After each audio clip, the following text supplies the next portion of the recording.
What up, y'all? Welcome back to another episode of the H-Town Rundown. This is your boy AD, and I got my co-host in the building, Mike G, Jules, and Auntie Swan.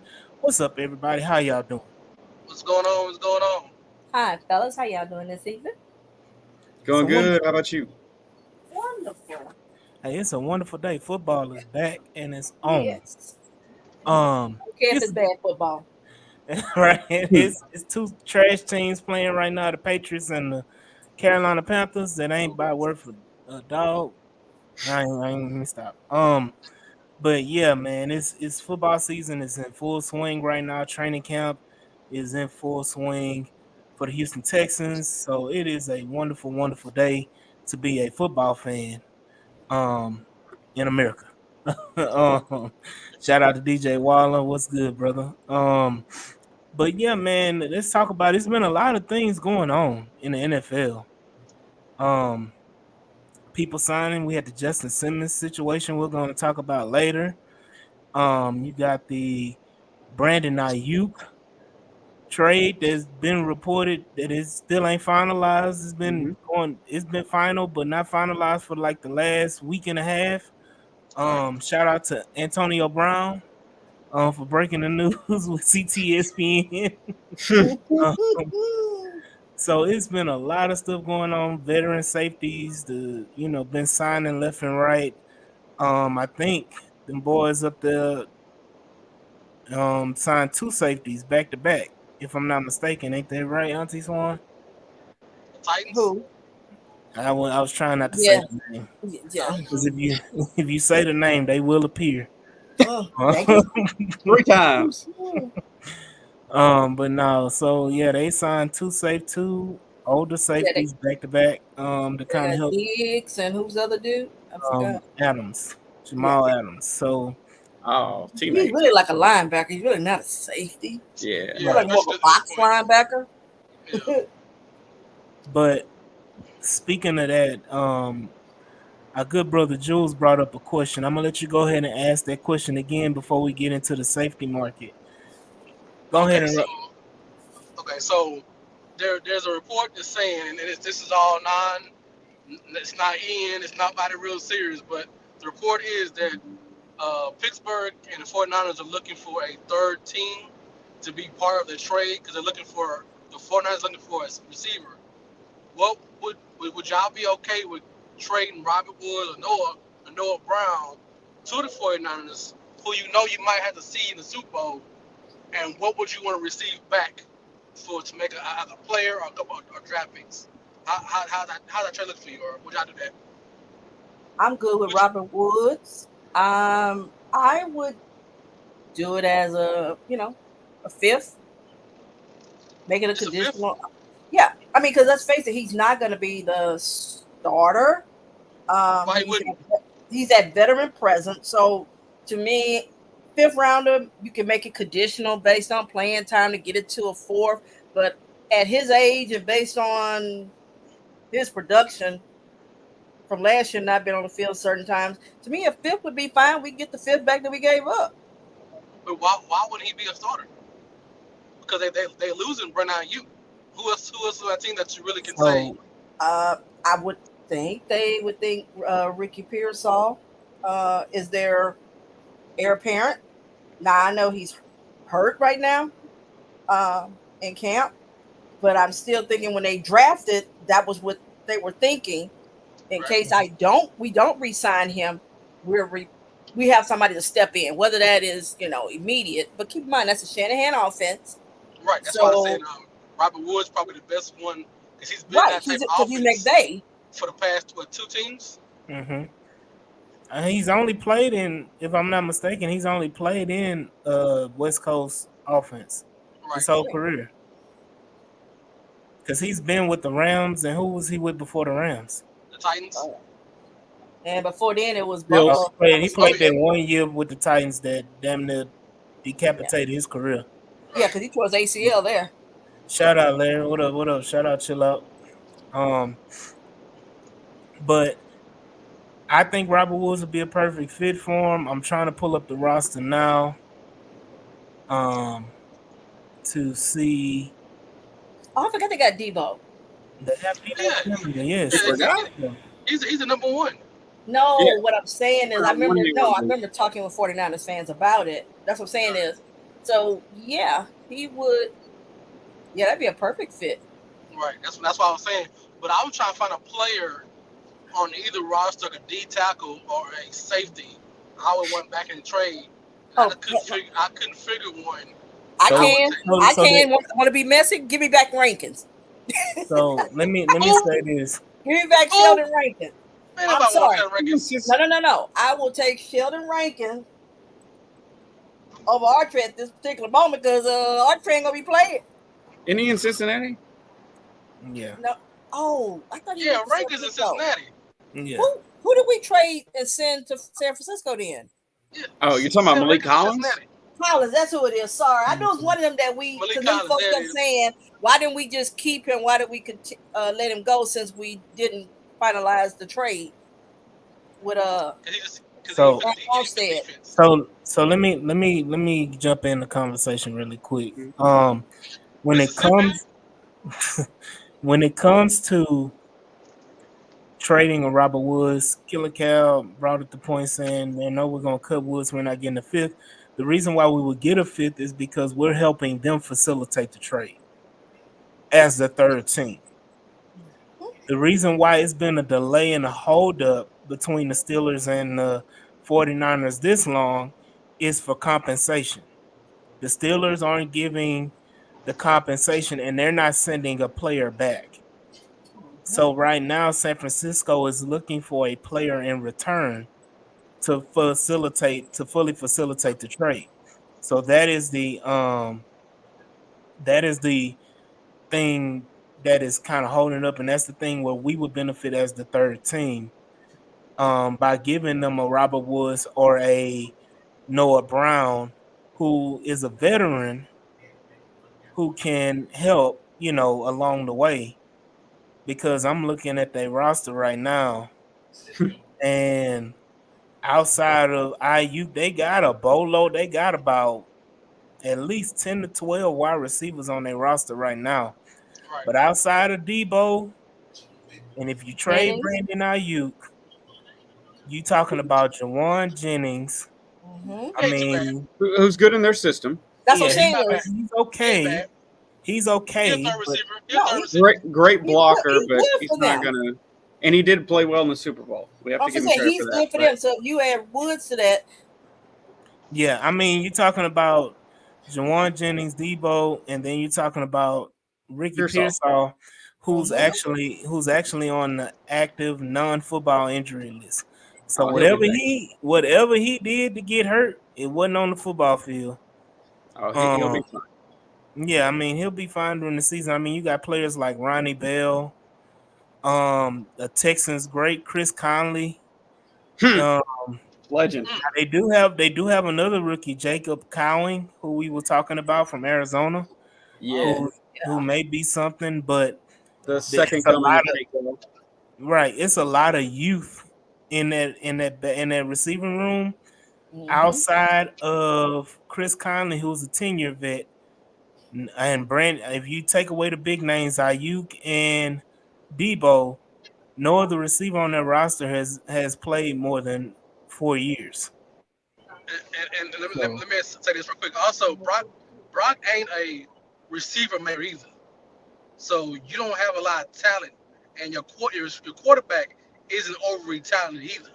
So that's why I think they're looking for a veteran receiver that can help the offense because you have a lot of cats that are unproven and don't have a lot of reps under that belt. So I think they really would like to get another receiver. And I think Robert Woods be the perfect person. Mm-hmm. yeah, so honestly I'm okay with sending both their asses to San Francisco. We Send gonna, them we gonna both. go we gonna go with Big Ben Um, as number five. I kind of like Noah Brown. so this is the thing. If we can add Noah, I like Noah too. But if we can add Noah and Robert Woods and get 2 picks back, I would be Oh perfectly yeah, I happy with mean that. One yeah, from Pittsburgh and one from San Francisco. Even yeah. if it's like a fourth and a fifth, or 5th and the 6th, I would be Me 2 great. fifths. And so this is another thing that we can think about too. Would you trade an additional draft pick with a Robert Woods or Noah Brown to garner a higher draft pick in return? So let's say the trade is Brandon Ayuk to the Steelers, and then it's the 49ers get a future first and a second round pick in next year's draft. The first round pick is for 2026. And then we get in return a fourth conditional third round pick in return for Robert Woods going to San Francisco and a 5th round pick going to San Francisco. So that's in the Brandon Ayuk trade, San Francisco would get, because we're getting a little off topic because we're talking about this way too long. But we go in the midst of all this trade, San Francisco would get Robert Woods, a first round pick of in 2026, a second round pick in 2025, and a 5th round pick from the Houston Texans in 2025. And the reason I say yes to that is because we also take them off our books, so we freed up $5 to $6 million that we can use to add more talent that might have been cut, or a so-called Justice Simmons might be still sitting out there. I'm just saying, I don't want to put it out there. Justice Simmons is out there, so you kill 2 birds with 1 stone. Yeah. So there's a lot of stuff that I want to talk about too on this chat. Brandon talking about Mitchell to the Panthers. We're gonna talk about that. Mitchell ain't going nowhere. God damn. Hold on. And then Killer Cal said that should happen by Nick. Hey, let me say this. Killer Cal said what? He said if that shit happen, I'm buying Big Nick a sweater vest for Christmas. Yeah, he should have a sweater now. Hey, but you gotta give us our credit though. You gotta get the wrong time that credit for coming up with this situation. So Larry Payne saying, "Come on, y'all. Robert Woods don't have trade value unless there's a major wide receiver injury. San Francisco has the biggest injury. They getting rid of one of their best receivers." Correct. Now, hold up, Larry. Robert Woods and Eric Murray have been holding this franchise hostage, so they hold some sort of value. I don't know what it is. But neither one of them belong on this. No. Robert Woods has contributed in this couple of years being here. I'm still waiting. What is it, 6 years? Yeah. I ain't seen nothing that Eric Murray is giving me. At least 4. He's been here 4. No, he was here with OB. So yeah, he was. Remember, he's the one. He was here. That was the start of the downfall. Be honest, his contract, when they signed him that offseason, that was the beginning of the end for the Houston Texans. That was Bill O'Brien's one of his first moves as general manager, was signing Eric Murray. See, that's not right. Actually, he was one of our first signings back in 2002. He's been here this long. Well, since we're talking about safeties. Yeah, let's talk about safeties real quick, because all this nonsense in Texans Twitter, that's been going on with first world problems. I do want to make a quick sidebar announcement as far as our host, our guest that we were supposed to have. We're supposed to have John Hickman coming on, but he did have a family emergency right before the pod. So prayers up to John and his family and everybody. But we will have him on eventually before the season or during the season, but he will be on the pod. But yeah, I just want to let everybody know, because I know that was advertised, quote unquote advertised. But thank y'all all for coming in and joining, Let's Talk Ball anyway. Yes, and by the way, sorry to interrupt. Wait. Hey, throw them in. This is a good time to remind everybody, like, share, and subscribe. Help us with the YouTube overlords. Help us get to the top of the algorithm there. Appreciate everybody tuning in. Y'all see it at the bottom. Go ahead and like, share, and subscribe. Give us all of the benefits of giving y'all free content. Unlike others that, never mind. But now let's talk about the safety market. Shout out Blue Boy Shine in the building as well. Shout out Brandon. And Rios as well. He's not wrong. Yeah, Eric Murray does have something. He had something on OB because he kept getting that contract restriction over and over. Shout out K1 still as well. But now let's talk about the safety market. Justin Simmons has been on this market for a very, very long time. It's been already 5 months since free agency started, and he's been a free agent for 5 months. Even his backup got released in Denver, who was taking over his spot. He got released. He got picked up, and then he got released again. Caden Stearns. Stearns got picked up by the Panthers and released in 24 hours. Oh With a wow, failed I physical. didn't catch that one. Caden Stearns got released, if I'm not mistaken. I saw it come through. He got released from the Panthers because they claimed him on a waiver wire, and he got released because of a failed physical, which makes you believe that's the reason why Denver released him in the first place. Correct. Who is his agent? Huh? Who's his agent?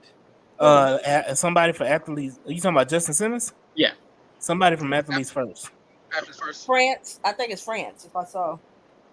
So, Justin Simmons had, finally had a sit down with the New Orleans Saints.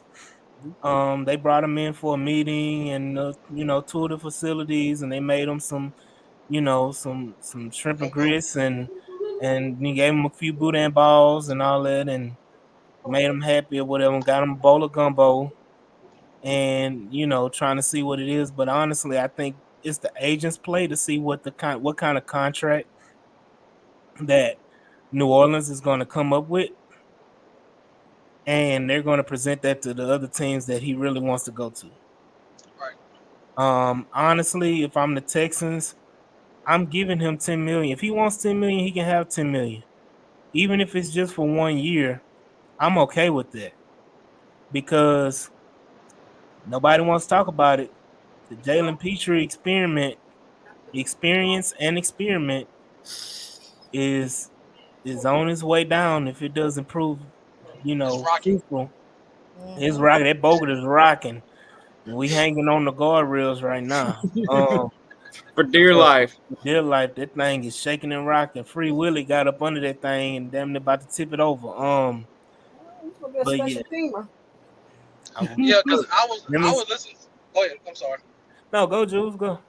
Well, I was listening to somebody, DJ, somebody was reporting the Texans, and they were saying they're okay with safety because they play 85% 5-2, whatever it's gonna be. But when they do have him at nickel, who's your safety when you have him at nickel? Is it Eric Murray? And as much as I told you, I think Bullock and Ward. Ward is your starting safety, but who's gonna play on the opposite of him? If he Bullock, plays nickel, what are you talking about? I like Bullock, but we're about to go against some monster quarterbacks. It don't matter.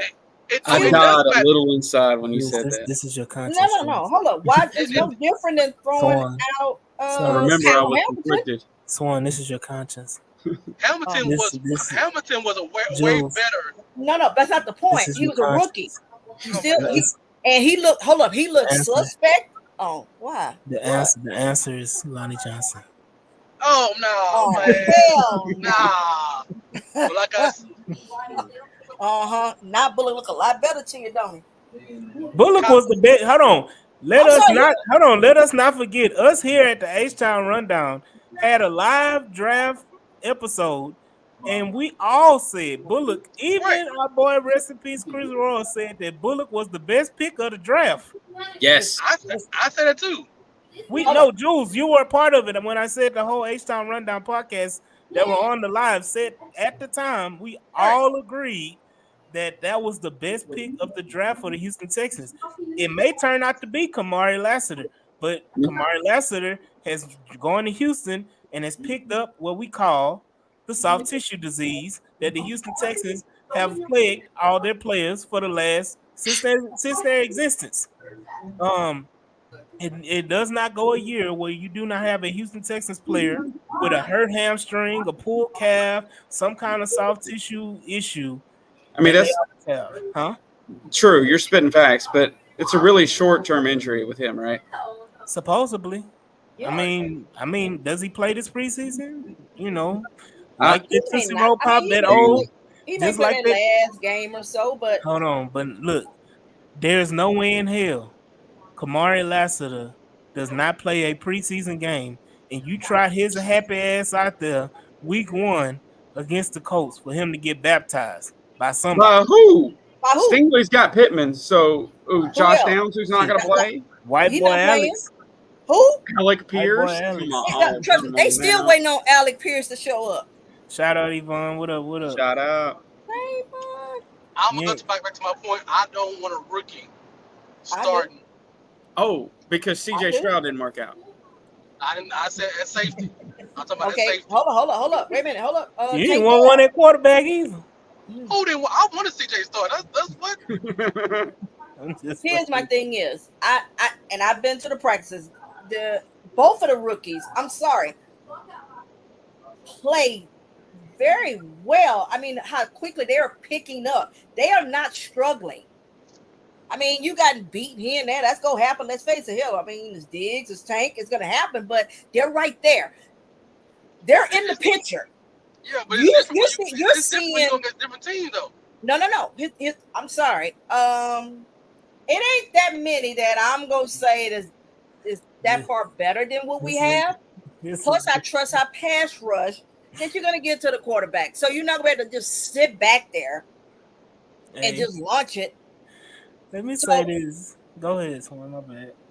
So my thing is, I would rather try by fire, put Lassiter and Bullock out there, knowing what so far they show like they're going to give us, than to throw Eric Murray out there or So- MJ Stewart. What happens MJ if Stewart. when Why Ward we? get hurt Why, again?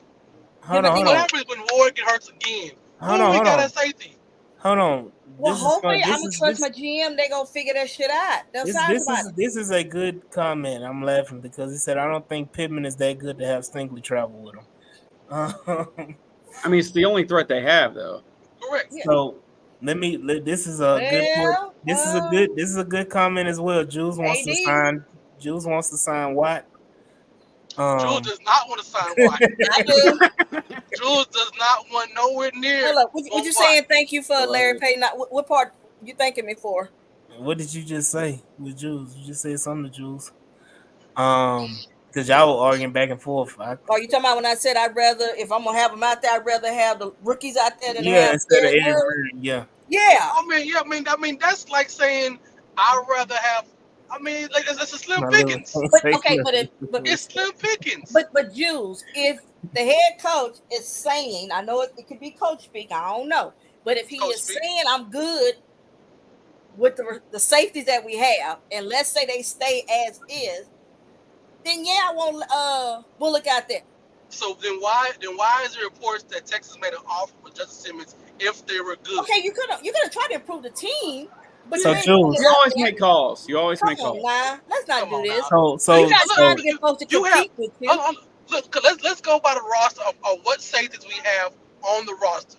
We have our number one safety in Jimmy Ward, who finished only 6 games, who's been hurt for the last 3 or 4 years.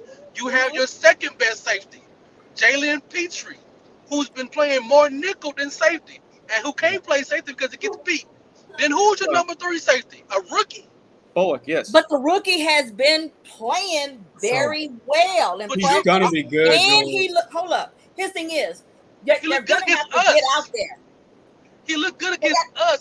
That's not a good adjustment. Okay, but we didn't know what Tank was gonna Jules. look like. Do you Yeah, know? how Hold did on. our third-round pick last year work out, Jules? That's what I'm saying. I don't get it. Okay. It's different when you're playing high octave quarterbacks who can make you move because you don't have an experience on how to read and play your game. When it comes to receivers playing NFL is much easier than it's for DBs and safeties. That's been known for the last 18 years. Y'all know this. Playing corner is much more difficult than playing receivers because you don't know what's going on, and you can get tricked and you get played by a quarterback position. Hold on. Like I said, Kyle Hamilton, they did find Hold their on, rookie years. But those are hold on, the pause. top two. We don't know. Pause, Okay, just because they were drafted high. Pause.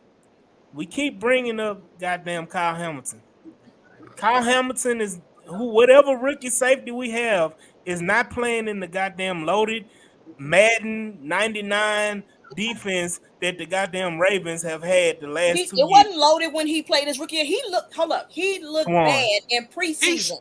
He struggled all his rookie year up until the 9th game. Thank you. But guess what? Go ahead, Mike. And he's still a better prospect than Bullock is. So neither we talking about. I feel like we getting two different conversations going at the same time because we talking about a rookie, but we were playing rookies last year and so winning.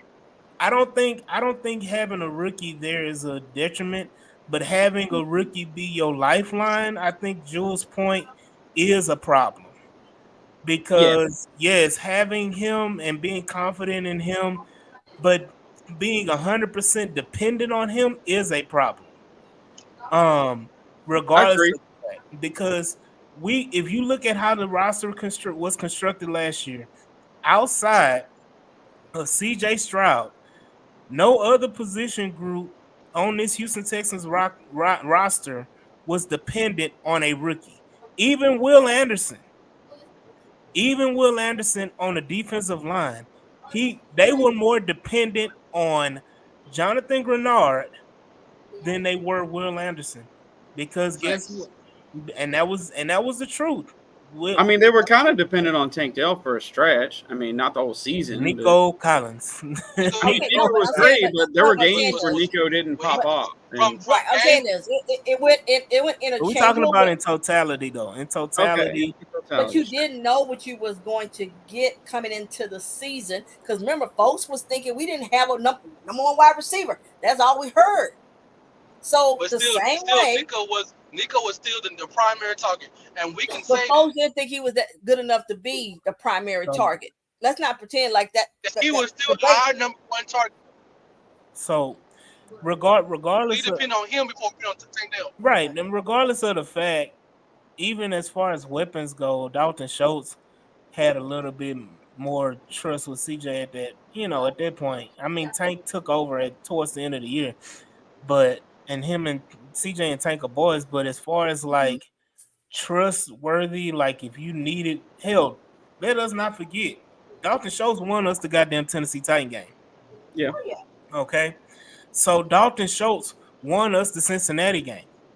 Mm-hmm. No, that was Noah Brown. No, CJ had a big effect. He had a big catch in a big moment in that on that drive as well. And don't forget the Buccaneers. He played a part in that as well. Yep. So like Dalton Schultz is a very integral part in this offense.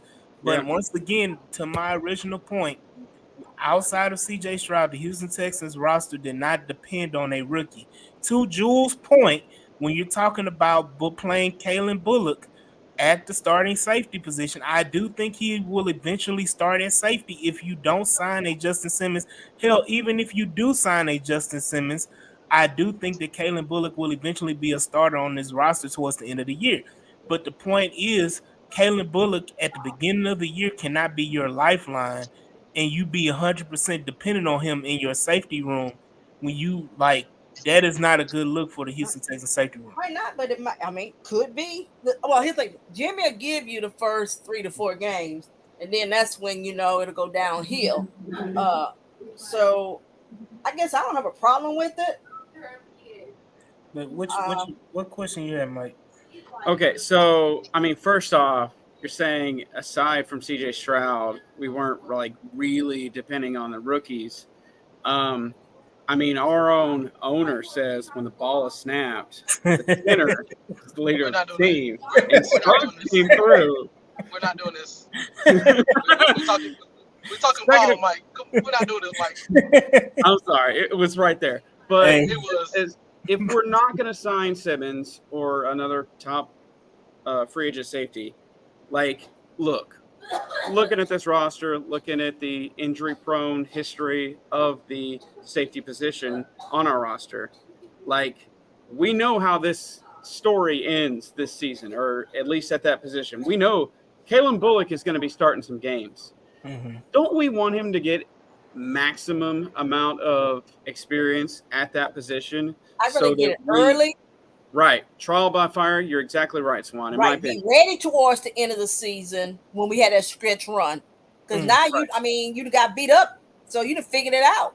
Yeah, because there's going to be peaks and valleys, right? He's going to make some mistakes along the way. Every rookie does. But I agree. I mean, are we really going to rely on Lonnie or Eric Murray? Like, we know Jimmy Ward's probably not going to stay healthy. Maybe, but probably not, right? So, like, Mike Ford. Oh, no. Yeah, like Mike Ford, he gone. Hashtag he gone. Not yet. Shit. But shit. They cut him. Shit. Damn shit. When the first round, you can't cut nobody right now. When You the roster, no.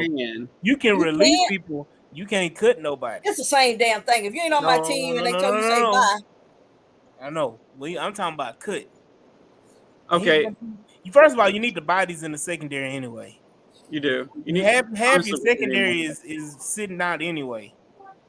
So I like what we have at corner, talent-wise. I hope everybody can stay healthy. But hey, exactly. Thank you, Larry. I meant to bring that up earlier. Houston Carson. When are we going to sign him? Because he's coming back. I thought he got signed by somebody. No, he is a free agent. I looked it up. Somebody signed him. Yes. Unless he's asking for a ridiculous amount of money, which maybe he is, because he's way too talented to still be a free agent. But, I mean, like, yeah, we got to be dropping the ball there. Is he talented or is he? Right. Hold on. How we drop the ball? He's still a significant upgrade. Is Houston Carson talented or he benefited from the system that he was in? I don't care because he'll come back in the system and do what he did last year. I mean, is he 34 years old or is he like 26, 27? I don't know. He got the hairline of a 34-year-old. Hairline, keep the helmet on. So, but no, I mean that's an option. I think they have it in their back pocket if an injury was to occur. But I think they want to see what Lonnie Johnson has to offer. I think they want to see. They ain't trying to see what Lonnie is. Lonnie is just I think they want to see. I think they want to see. I think they want to see Eric Murray. I think they want to see how Jimmy Ward got hurt, and then Eric Murray came in the same play, the next play, then his ass got hurt. And then MJ Stewart came in, and then he got hurt. Right, and once again, you have nothing but that's not the norm. Okay. But whole thing, you got nothing but box safeties. You have no safety that can cover. Let me say this. Oh, look. Yeah, let me say this. As much as a lot of shit, and I know Larry Payton is gonna be pissed the fuck off. As much shit as we give Eric Murray, Eric Murray is a what they call him, jack of all trades, a master of none. He is decent and he is average to a little bit slightly below average in a lot of different areas playing safety. He is a perfect reserve safety because he can come in and play for a half, play for a game, and it won't be so ridiculously obvious that you don't have your starter out there. Okay. Whereas if you have, I'm just being honest. What has Eric Murray done? What has Eric Murray done that has been so bad on this exists? Because let me say this. Wasn't he playing in that damn Browns game when they was here? No. I could have sworn he was out there getting toasted too. Already Swan. He got hurt and was out for the season in the Saints game. Him and MJ Stewart both got hurt that game and were out for the season. The whole season. We have so much PTSD over the years from Eric Murray. We assume he was the problem in every game, really. But this is the crazy part. I can go back on film right now and pinpoint Jalen Petrie getting fucked over a bunch of plays. Sure. And let me say this: if goddamn Eric Murray did it, they would be in front of his house burning crosses, doing all damn near want to lynch his ass. For the shit that Jalen Petrie did, but because Jalen Petrie is a second round pick, he from Stafford, all this other bullshit, he gets a lot of pass. But No, I'm he telling you don't. Yeah, right, hold and up. No, because he he's don't, young. folks. I don't know anybody really that's saying keep Petrie, because all I see around here is get him out. He can't. No, that's it. The experiment is over with. I hear folks are tired. I think he got a very small, I maybe about a good 10%. I'm one of the 10% that want to give him a shot to play in. I mean, against ones in a He's a game. good. He might be. He might just be a good nickel. But he There's don't like nothing a good wrong with nickel that. in practice. That's the problem. Like That's right. Dude, I watched him get cooked in who practice. you talking about? Eric Murray? No. Oh, you talking about Petrie? You Yeah, talking he about? said maybe no, he maybe be a good nickel. I We seen him talking get about every cooked. safety on the Texas roster got cooked. No. Okay, Oh, let me put it this way. Lord. No. Let me give you a description. Let me see. Look, You get cooked, but you see the safety still in the frame. let me say this. Petrie ain't in the goddamn frame. Go ahead, So, Eddie. Let me say this, man. I don't give a damn what you say. Kenyon Green is gonna forever live in a positive light in my heart. So oh god. you just Okay. At the end of the season, where does Kenyon Green rank in the NFL Comeback of the Year voting? Is oh, he on the list? he's gonna be 1 or 2, and he ain't gonna Oh, be okay. 2. I don't know if Who's he's going to win it? list. Kenyon Green, I said it's so you either I 1 or 2, and don't he even know if ain't he's gonna 2. be on the list. What are you talking about? So let me say this. He said y'all Jacory said y'all screaming let go Petrie, but it was cool with KG saying. Let us not forget Who was young? 1 year ago, motherfuckers had that same motherfucking smoke for KG. Kenyon Green had that same motherfucking smoke. Kenyon Green took all the criticism. He went in the lab. He got his shit together and came back out looking 10 times better than what the hell he presented on the field the last time we saw him play. 3 years ago. So, that was no, I'm talking about last year when he played, because he did play in the preseason last year. He looked sloppy. Yeah. He got hurt. Then that sloppiness got him hurt and all that. And people was like, get him out of here. I was very vividly remember because people want to keep bringing up that old famous space after that game, after that Saints game or whatever that was when it was announced that Kenyon Green was out for the season. Oh, Saints Lord. game. People was up there saying, fuck Kenyon Green, get him off Cut my him now. team, cut him. They was saying any and I everything. mean, like the second season in a row, he was And injured. the difference between Kenyon Green and Jalen Petrie is And DP Jalen, huh? and Damien. Damian No, Pierce. that's still a big difference because their rookie years, they actually contributed and didn't look like ass. On bad team. It On don't a matter. bad team. Well, Kenyon It Green didn't does look matter. good on a bad team. Clearly it mattered because What when he I'm was on a saying bad is, team what and I'm then when saying it's a is, good team, he was completely different looking person. We haven't seen Kenyon look good yet in a regular season game. Yet. Yes, we have. No, we haven't. Yes, we have. His rookie year. He His had a rookie 5-game stretch. year, his rookie year, he was actually pretty damn good before he hit that. Yes, he Swan. was. Revisionist history is a Right. motherfucker because Kenyon, and then let's hold on. Towards the end of the season, he had his best game of the year against the damn Cowboys. Let us not forget, Kenyon Green had showed flashes his rookie year.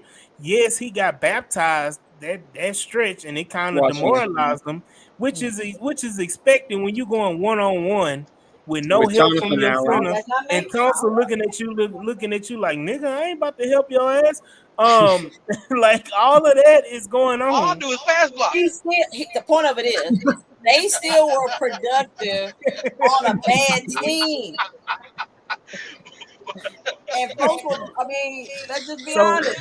but Swan, we wasn't a bad team this year and the motherfucking Petrie and goddamn Damian That's what I'm Pierce. saying is they Damn had a bad near- season. So we got to be bad for them to be good. No, I'm Right. saying is they had a bad season. Make it make sense, AD.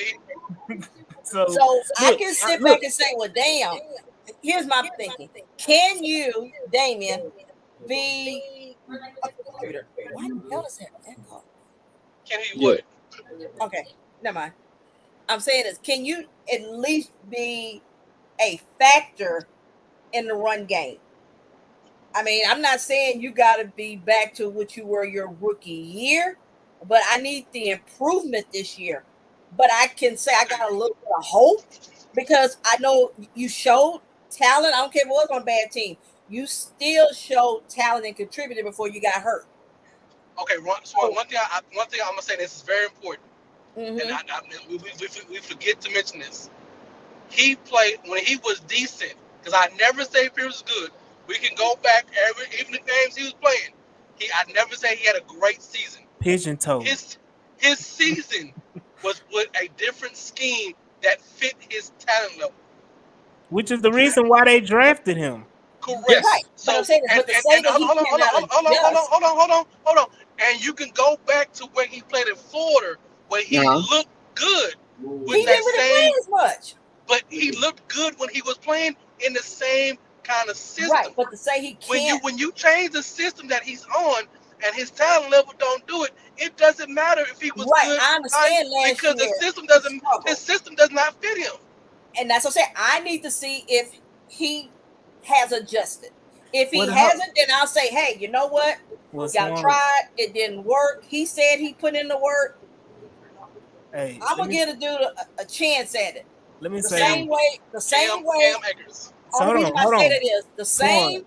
We got to see him on the field. We can't keep giving him That's days like he's off. saying. I want to see it. We can't keep giving him days off in the preseason like he earned it. Like Same thing with goddamn rookie year. His rookie year, he didn't play 2 games. Like he earned something.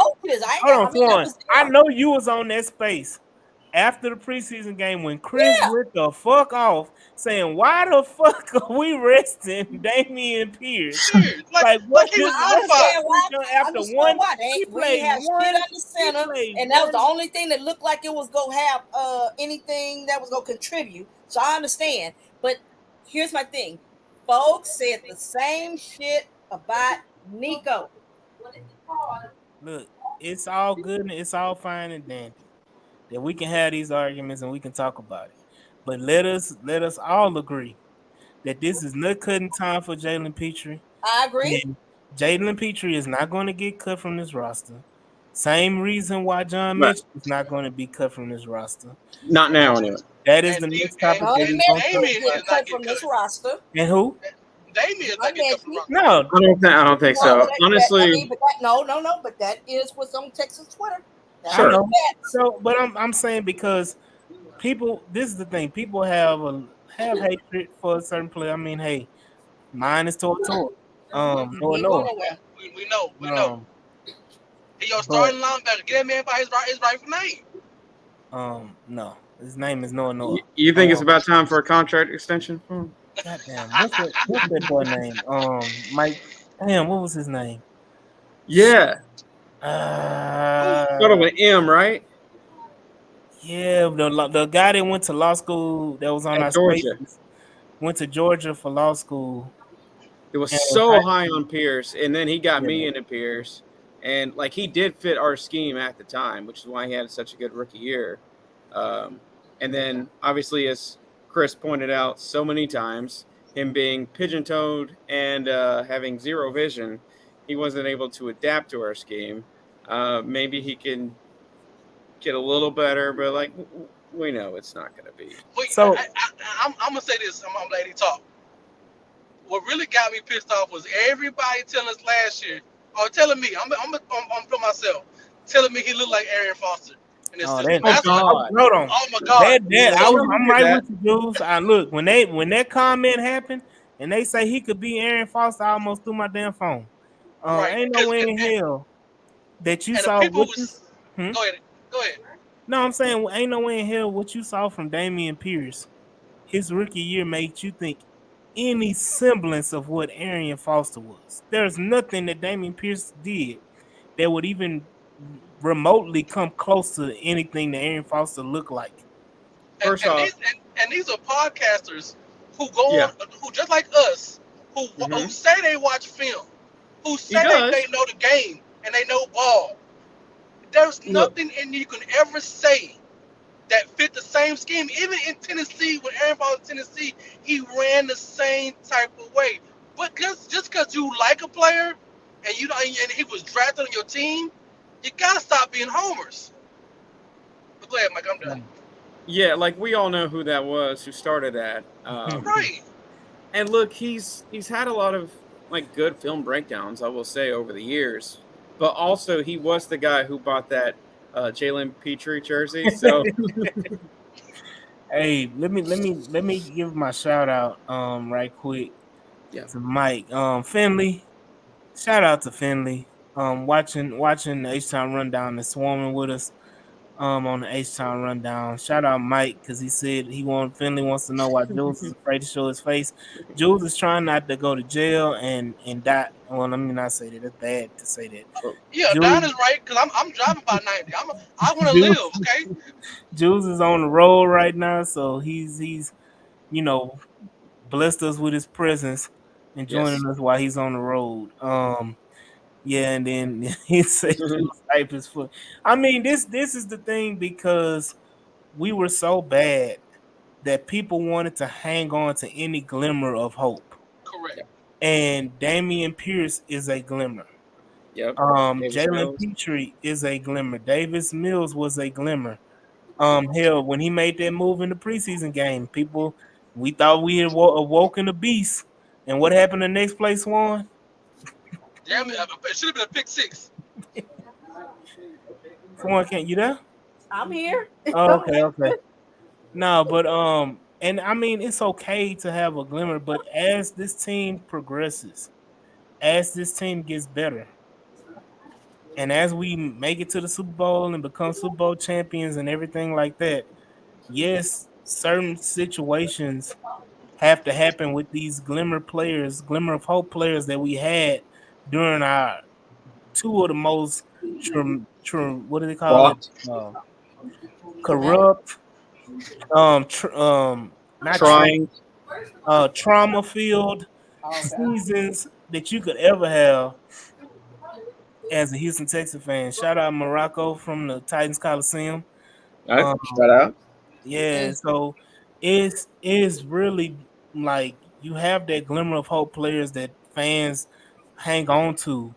So you can't blame them. You can't blame them for wanting to see it through. Hell, my I don't glimmer want of to hope throw away is King players. Green. Right. I'm Mine saying was I don't want to mine throw was away Charlie Heck. players.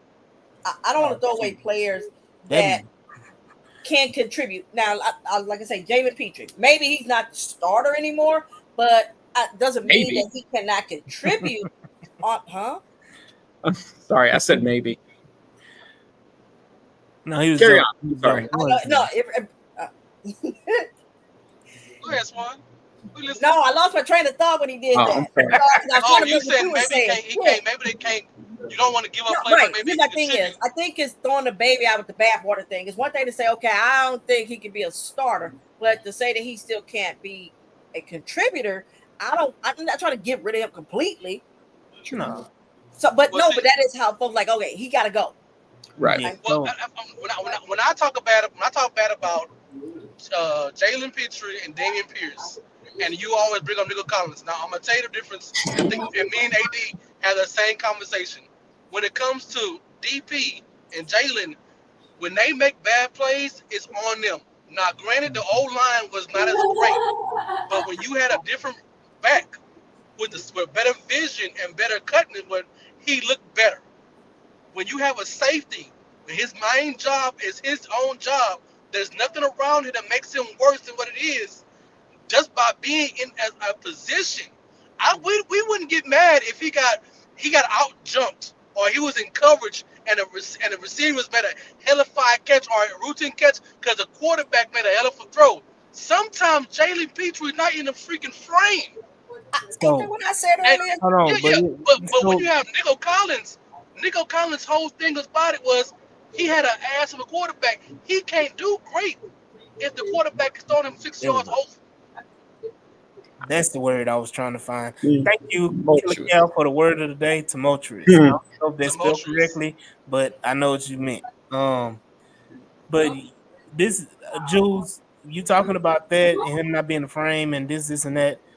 We watched on the All 22 that Jalen Petrie was making rookie mistakes alignment wise.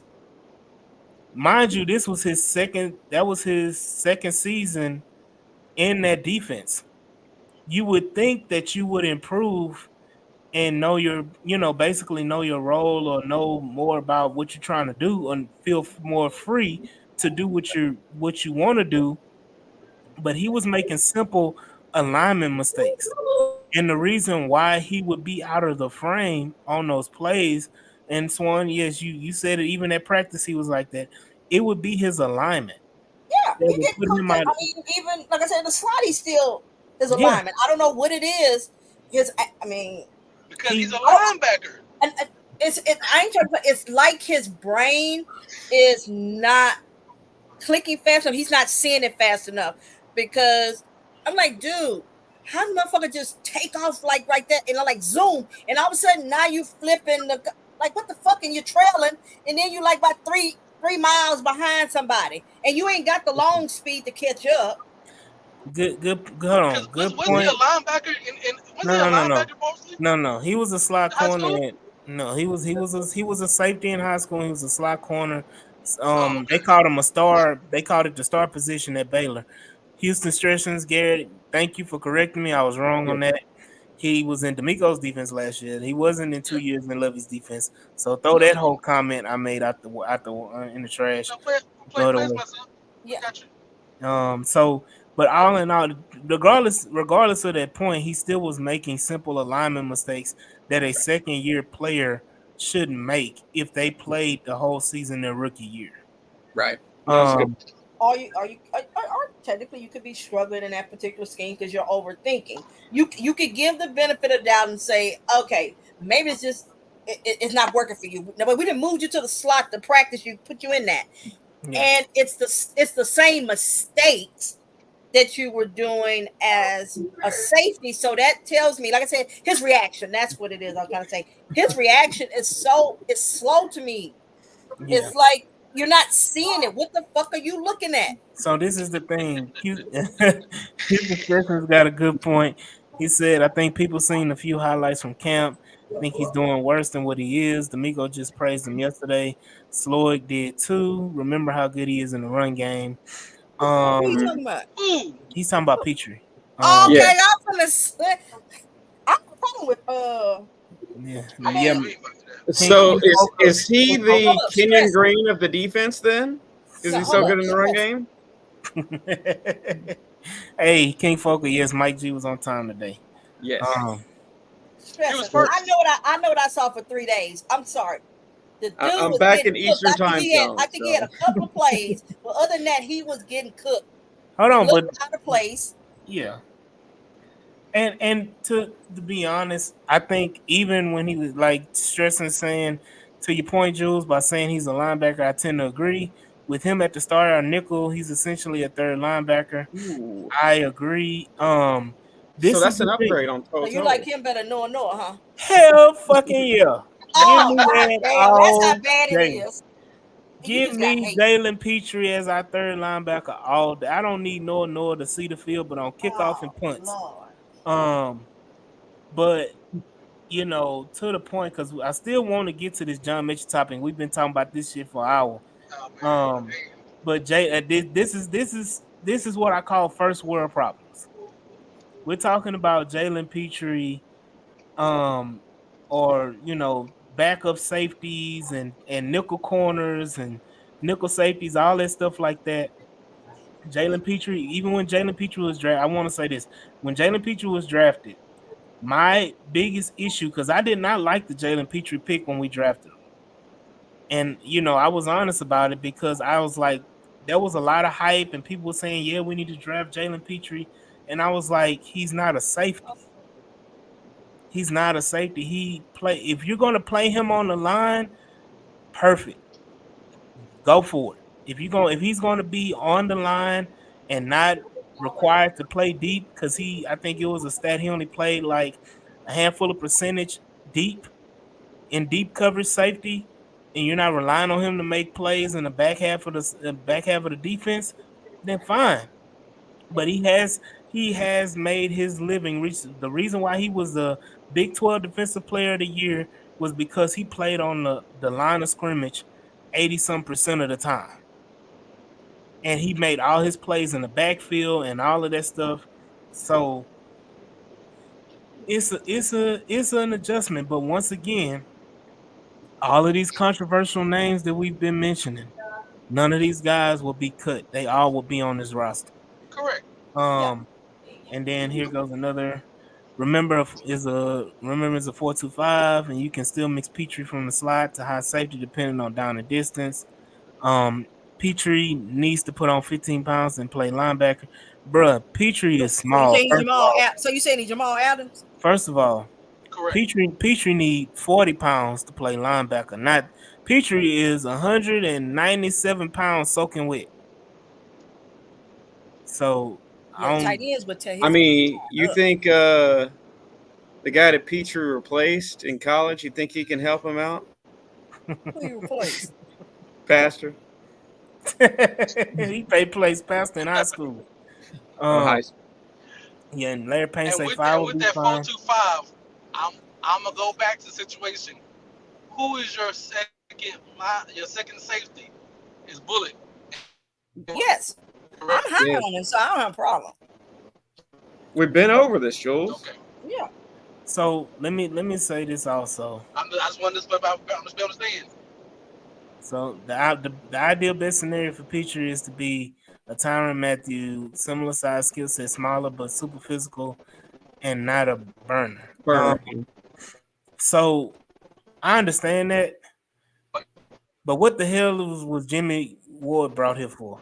If Petrie is gonna be your Tyrann Mathieu, because that's what the hell Jimmy Ward succeeded in and made a name for himself, is being in that Tyrann Mathieu role, that box safety, on the line of scrimmage, slot, nickel corner, whatever you want to call it. But this is the next point I really want to get to, so we can knock this out, because this is the next, I'm gonna call it, idiotic topic that has been going on. It'll be over for him. Is that John Mechie ain't going nowhere? Hold on. So after a Hall of Fame game where he had the massive amount of 2 targets and 1 catch on 2 targets, now it's time to get rid of John Mechie, because he didn't play all 3 quarters like Xavier Hutchinson did, who had 8 targets. I think it was like 6 or 8 targets and made 5 catches. And he dropped that pass another day. Practice. And he dropped the pass at practice. Multiple passes. So regardless, multiple passes, whatever, at the end of the day, John Mechie has not had the opportunity of snaps, because if you want to go down during the year, how many snaps total do y'all think John Mechie actually played last year? 100? Nowhere near that. He played probably about 60 to 70 snaps the whole year. Okay. Didn't have a lot of playing time. I think he had his most snaps against the Jets. And, the Browns probably. So, he wasn't featured in the offense. He did not get targets. He did not play much at all. Xavier Hutchinson plays a significant more amount of snaps and had less production than John Mechie last year. But he also said he wasn't in football shape. He said that there's a difference. This is the first year he feels like. He might have been recovering from something. What? Hey, you know what? The flu. So, and then here we go. Here's another thing. If Mechie struggles, Texans will stash him. Brother, if Mechie struggles, Larry, I'm telling you right now, he's gonna be on the 53-man roster. Like, John Mechie is a part of this team. And and I said it earlier, for the same reason that Jalen Petrie will be on this roster is the same reason that John Mechie will be on this roster.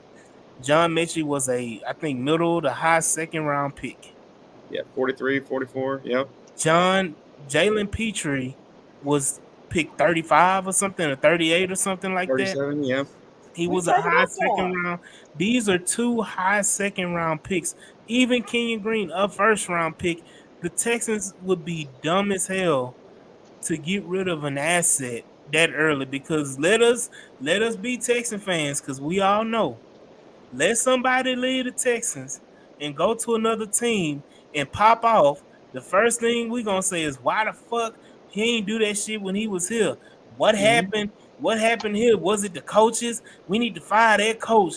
And this and that, because look what he doing over there. And this and that. Mhm. Unless they go to Tennessee, anybody that goes to Tennessee doesn't do anything. So it doesn't matter. But Um my from opinion about Jalen, not Jalen, but Mitch Mechie, even if he doesn't play well this year, the Texans will not get rid of him for off the field reasons why. The Texans don't cut people who have diagnosed with cancer. That just happens. Me and Chris had the same argument. It doesn't matter how we feel about the game. I'm hoping a young man can play, but until he's really, really completely done, he's yeah, gonna be a Texan for more than one reason. yeah. So this is the thing too. Houston Stress and said judging Mitchie off the Hall of Fame game is crazy. If he dropped passes in there or didn't get separation, I can maybe see it. But at wide receiver, you're relying on several other players in order for you to perform. He said the drop passes at practice is wildly overblown. We used to not see any of these clips, and now every rip is on the internet. I only remember the drop in OTA was a very difficult catch. I agree. Okuda was a high pick, but is on his third team right now. Right. And he was drafted 1 year before Stingley. So you know that he said we have to be on. Mike said we have to be honest with ourselves. Probably gonna have the same amount of targets as last year. He's gonna have to capitalize this year on throws he gets or next year he may be gone. I mean, that's the thing, but that's the whole conversation.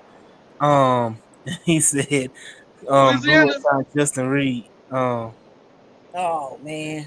And then he said fans got to understand that teams aren't going to give up on high round draft picks as fast as anybody else simply because of the investment. Exactly. Like when you that's just like you put hell. Let's use the storm, the hurricane. I'm not about to sit up here and pay $10,000+ for a generator. And if the motherfucker don't cut on one time, I'm saying fuck this shit. I'm throwing it in the trash. Like that. It don't work like that. And the conversation was getting real nasty because it was getting to a point where people were saying, well, it's either or. Yeah, It's it either was. Jalen Petrie or Xavier Hutchinson. Why it's not gonna be both? Exactly. That doesn't make any sense. Like so who's going to take I mean, I keep saying Jalen Petrie. Who's going to take John Mechie's spot? Big Like Ben. huh? Big Ben. Sporonic. They talking about Skoranek. Ben Skoranek is not going to make this roster. Like everybody was hyping, and this is what Texan fans do. I hate to say it, is that when we sign somebody in the off season and they come from some team that we know about or whatever, and they had success, a smidget of success, we go crazy. Let us not forget, rest in peace to It C. doesn't. Raw. He was That so was Chris hype Roll. on Chris Raw was hype on He was big. goddamn. Hold on, not only Ben Skoranek, but let's talk about what's his name, the fullback, Andrew Beck. He was super high on Andrew Beck, and Andrew Beck is probably not going to make this roster, people. He did his thing last year. Hey, we talk about that other But guy but that but that I got, Chris Love, that did look good Running in the back. Hall of Fame game and really hasn't, looked special. who are you talking Running about? back. Huh? Are you talking No, about Running. Jordan? Jawar Jordan. Yeah, Jordan is probably, hate to say He it, now he probably, might want up on our yeah, stash somewhere. He is potentially practice squad. Cam Akers, might actually be number 3. You hate to say it, but he's potentially practice squad player. Yeah, I mean, he's a 6th-round pick. Cam Akers So. number 2. RB2 is Cam Akers. We'll see. Probably be hard to convince Justin. Yeah, no, hell no. I don't. What he say? Where he's at. No, Justin Reed got the ring. Don't forget who on that D line and who he had back there. Now it matters what's on the D line and all that. No, I'm saying this. No. What I'm saying is Justin Reed still doing the same shit that he was doing here. He just got a better talent to cover it up. He got Pat Mahomes. That's exactly what happened.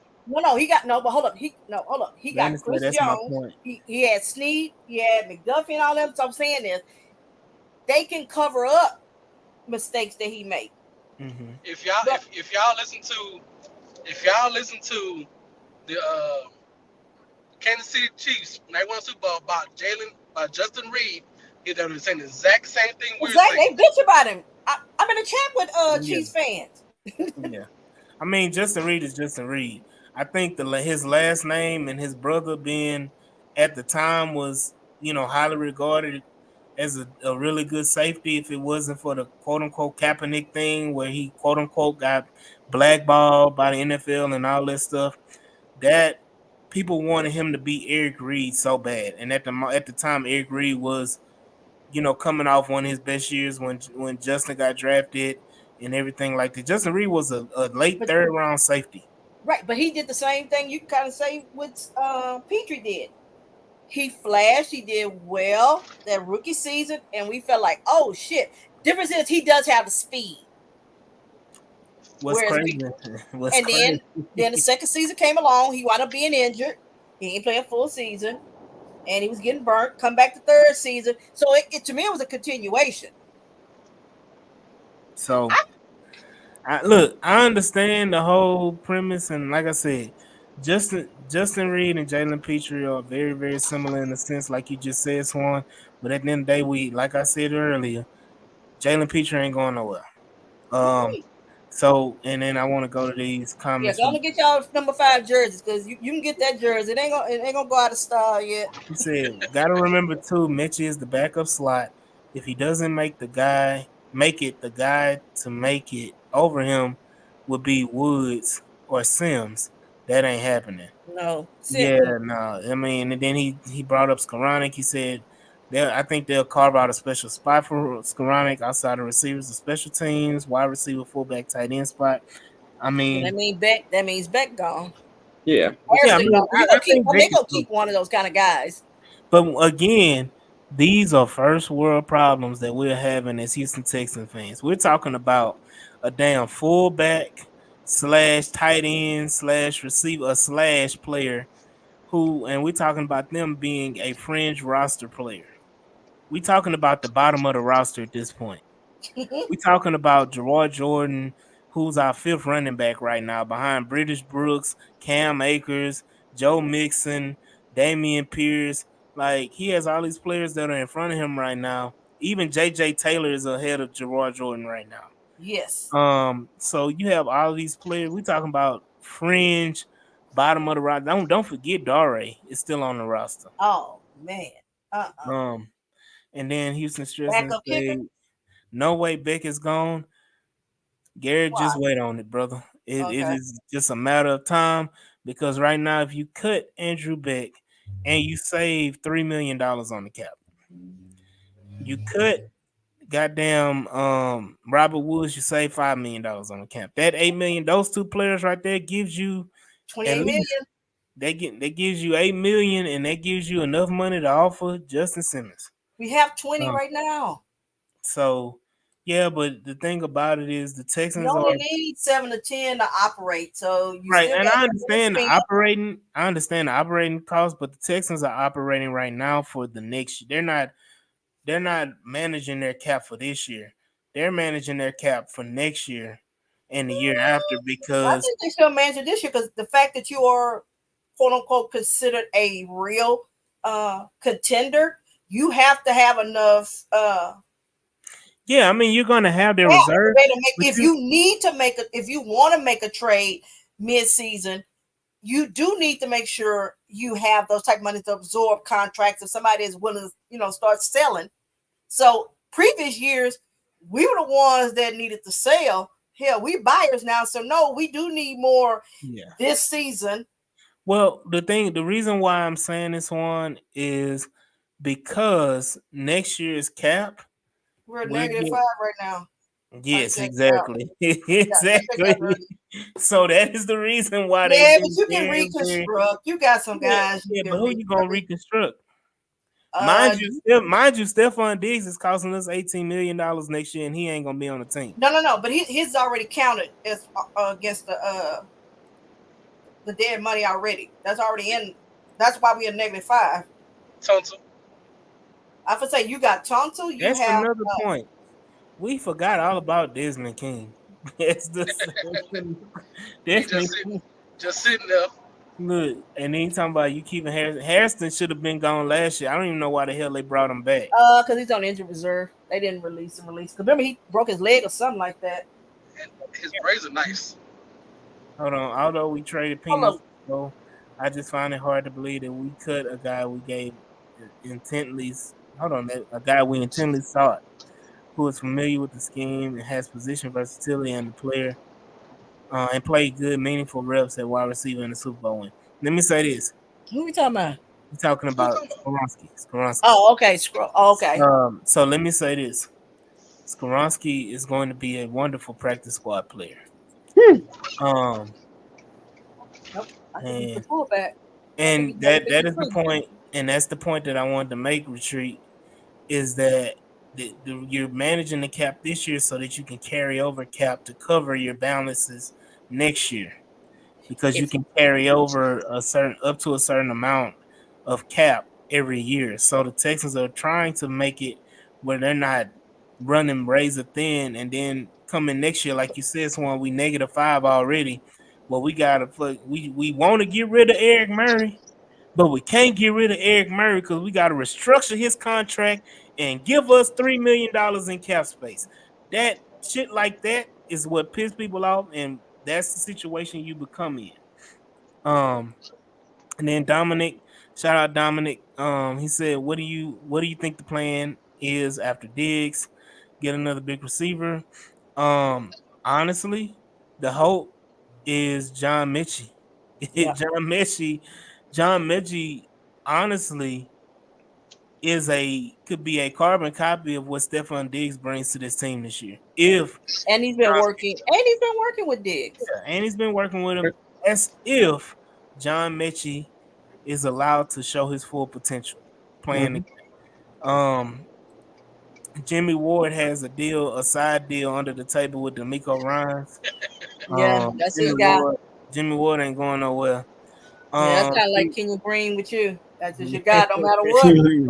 And look, wrote it on that paper, Kenyon Green, no matter what.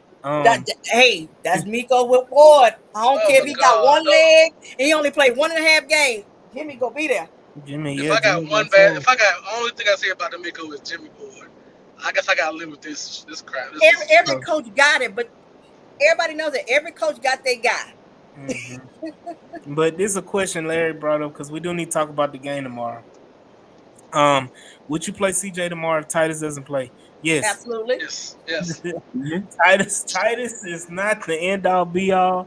The way that Blake Fisher played in that first game. No, we're not doing that. Look, I want Titus Howard to be desperately to be our starting right tackle. But I'm telling you this right now. Oh, you said Titus. I'm sorry. Yeah. I thought you meant Thompson. I was saying, what? No. Oh, no. Hold up. That's why I was like, huh? I'm sorry. Yeah. Titus, I've been defending him the last 2 years. Folks wanted to trade him. I'm like, nah, we can't do it. And then this. I'm like, God damn. How in the hell you that damn big and you that sauce? So let me say this. He said, y'all think the reason why go ahead. No, go ahead, Jules. The reason why I think he has to play at least 1 or 2 series for all the new wrinkles that him and Bobby and the offense have put together just to test them out, and the Mm-hmm. cadences and the speed with Diggs in real life. You want to see some type of rhythm, even just for Mm-hmm. 1 or 2 series. That the new concepts that Bobby did over the offseason to be a better play caller. You want to see it live before you see the games, Yeah, and every live game right. you get And is good for us. Skillers are good tests. so this is the point as Right. well. This goes into the point with the offense. He was Gary was saying y'all think we couldn't Beck and Harrison. Who's gonna be our fullback? It's an offense that's Skronik, very relying on the fullback. Skronik. Skoronski isn't an every down fullback. Beck was solid last year and will be second Yeah, year in the scheme. But hold on, he Gary. don't play a fullback every down. Hold on, but this is the thing also. Let us not forget Andrew Beck, yes, was our fullback. He played fullback quite a bit. But later on in the season, we went away from that fullback, and Beck was an inline tight end most of the Yeah, time. and that's why you got Toward Stover for. right, and so you got Stover, you got all that. Don't sleep on Brevin Jordan. Huh? Brevin Jordan can potentially be your H back fullback. I don't know. So this is a throwback. I don't know if y'all remember Houston Texan fans. Do y'all remember the name James Casey? Absolutely. U of Right. H. I mean Yeah. Rice James Casey. Rice All Yeah. was our H He back. was he was decent. He hold on. He was athletic as hell. He was a great he was fast. He was athletic. He could play. He was your fluid guy, your flexible guy. He can play tight end. He can play fullback. If you needed to stretch him out the wide receiver, he could do that. He on a trick play. He can be your quarterback because he played baseball and all of those different things. Brevin Jordan is potentially going to be our James Casey this year. See, I got Skronik as my That's a James stretch. Mason. I got Skronik as the James Casey. Brevin is going to see the field before Ben Skoranek. That's a stretch. That's not a James stretch. Casey.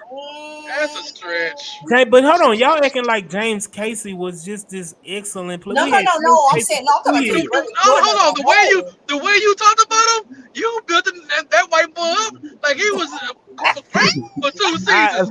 Hey, he was this. He was this. He can do this. You thought he was gonna be Hold Superman up. on that goddamn field. Oh, hey, The way you Jules. talk about James Casey, Hold I'm up, trying to remember Jules. it was the same James Casey I saw for the last 2 goddamn seasons. Hey, Jules. You know that meme where the guy, releases stuff all over Right. the desktop? That was AD right there. Yeah, I'm thinking like, did I miss something? Am I missing the wrong James Casey that he played because the offense was halfway great because the other players and he just came in just kind of swooped in every now and then. He lasted a year and a half. Or what James Casey we talking about? But I mean, bro, this year. When He you start talking about Kevin Walker, when you so start but talking this about is but Kevin this Walker, this is a good comment I want to get. Morocco said no hate, but y'all probably going to need to use a mid round pick on the wide receiver just in case Mitchie doesn't give y'all anything. I mean that right now, didn't we get an extra first round pick for no next year? second. An extra second round pick when we made the trade Right, with but we Minnesota. used that. We had got He's two like, and used one on a dig, so we still have yeah, ours. we got So we still got all we have is So we got our a first, second. first, second, third, fourth, oh, we fifth. got a first round here. We can draft a receiver first round next year. Right, I if we don't want to. know any great receivers coming out. They're going D line. Luther This Luther coming draft Bird is built Luther on Luther defense. Burden. If Luther Burden is there, give me Luther Burden all day long. Um, then he Big said Luther, last time Luther. I'm not. But He said actually, you I'm got to not sit back and playing. say, look at what Xavier Hutchinson. You never know. Yeah, I mean, he said I'm not playing CJ with Blake Fisher and Broker as offensive Why tackle. not? You He's may have just to play with him in the silly. regular season. You might as well get him out Right. there now. We talking about Laramie Tunsil and Titus Howard. They have not played Hey, a hey, full And season Mixon yet. ain't played. And Mixon ain't played. The only one that played a whole season was Mason last year and the year before.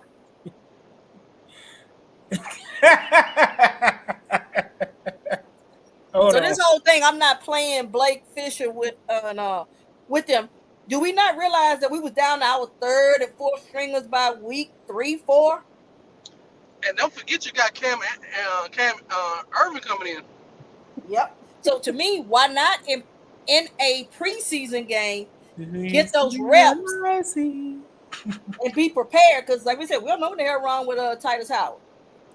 So this thing says Coroni's not a fullback. He play limited snaps, but he's not a fullback. We don't need a full-time fullback. We don't need a full-time fullback. This is not the 49ers. That we don't have to have that we ain't got fullback CMC. So the whole thing about it also is that they don't have the receivers that we have. Yeah, quarterback that we have. So exactly. So they need to have every position a weapon because your quarterback is not a weapon, and they about to trade their second weapon. I mean, their second their third string weapon to Brent Ayuk somewhere else. So you only got 2 real weapons off. I mean 3 because you still got the tight end. Yeah, but let me address this comment. He said he wouldn't chance CJ playing with backup offensive tackles in preseason. Regular season is a different story. This is the thing. I can see if we're talking about playing CJ, the whole goddamn game. The whole game, even a half, then I'd be like, okay, yeah, that's risking it. We talking about one series. One series could be 3 plays. In one series, and 2 series could be 10. So I'm okay. And the plays are not complicated. Where you have to take 4 or 5 seconds to develop. This is gonna be just real banana plays where a 1-2 read, throw the ball. That's it. Yep. Throw it away if it ain't there. So Garrett, again, I challenge you to watch the games towards the end of the year in the playoffs. Brevin Jordan vastly improved his blocking compared to where he was. He vastly improved his blocking. So that is the reason why we're putting Brevin on. Well, I'm putting Brevin in that role because Brevin proved to be good enough to be a fullback. A full-time fullback. Yeah, H-back. Rest in peace, Frank Whitecheck. Do we think he can teach Dalton Schultz how to block? No, Dalton Schultz spoke with NFL Network and said that he focused this offseason on blocking. Like I said, when Dalton got that big check, that's not what I'm depending on him for. Right. That's what I drafted Stover for. Right. Push cows. So this is the thing, Gary. We're not saying get rid of the fullback altogether. We're saying that you can kind of piecemeal the fullback position between a Ben Skoranek and a Brevin Jordan. You don't have to waste a full roster spot on somebody who's not going to be a full-time contributor to your offense. If you have an Andrew Beck, I like Beck, but Beck was not great at fullback last year for us. Beck was meh at best. Mm-hmm. Even at tight end. We all know the punt return he did for a touchdown. That was the game that kicked us off, that Jags game. Yeah, hold on. That right there, he had that kick return. And I can tell you the 2 plays for Andrew Beck the whole season, that kick return and that touchdown pass he calls against the Colts at the end of the season. That's Andrew Beck's whole season right there. And both of those you can't tell me nothing else that Andrew Beck did during the season that was worth a damn. And my thing is, yes, the offense is based on the run, but also, yes, we're going to run more 11 personnel. Yes, you're going to have some 21-12 personnel, whatever they call it. You're going to have 21 and 12 personnel as well. But at the end of the day, they will put Brevin Jordan ass back there to throw. Because my thing is, the way you're saying it, and the way you're saying it, Garrett, is that yes, we're gonna have Andrew Beck on the team, but when Andrew Beck is in the backfield, guess what the fuck we doing? We about to run the football. And so if you have somebody like a Brevin or a Ben Skoranek in the backfield, you don't know what the fuck you're gonna do. You don't know what the hell you're doing. Also, AD, you have 3 receivers that you want in the field at all times as much as possible. So do you want to take Nico or Tank off the field and put goddamn Andrew Beck in the game? No, you're not gonna do that. So, but I want us pause here because we can be going for a whole nother hour and I ain't got another hour to give. Right. I got 5, so I got time. See? I got time. Now you got time. Now you got time. I can tell. Okay, usually right now you dipped off and went to sleep. Your ass would have been gone 55 minutes ago. Yep. You're correct. So now he wants us to stay up. No, I had time there because I still got 4 hours to go. But let's go into this game right now. The Houston Texans play the Pittsburgh Steelers on tomorrow at 6 p.m. Central, if I'm not mistaken, 7 p.m. Eastern. Going to be an interesting game. It's going to be the battle of Ohio State quarterbacks. Between Justin One Fields running and back, one quarterback. Hey, give let Justin me credit. I like Justin. let me say this: the He's still a running back. Pittsburgh Steelers may unlock Justin Fields, and it's going to it may and the Chicago Bears may regret trading Justin Fields, because I'm telling you this right now, Caleb Williams is BUST in capital letters. Are you saying because of the purse? You. He has so many red flags. Anybody watch your Hard Knocks last night? So the let me say and this. nails don't even come up for me. I don't even. So that ain't got. Yeah.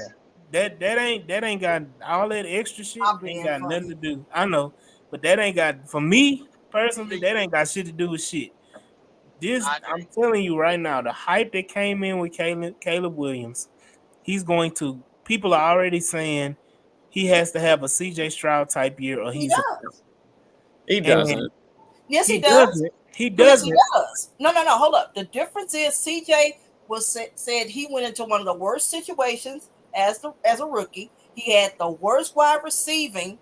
He had a rookie head coach, a rookie OC.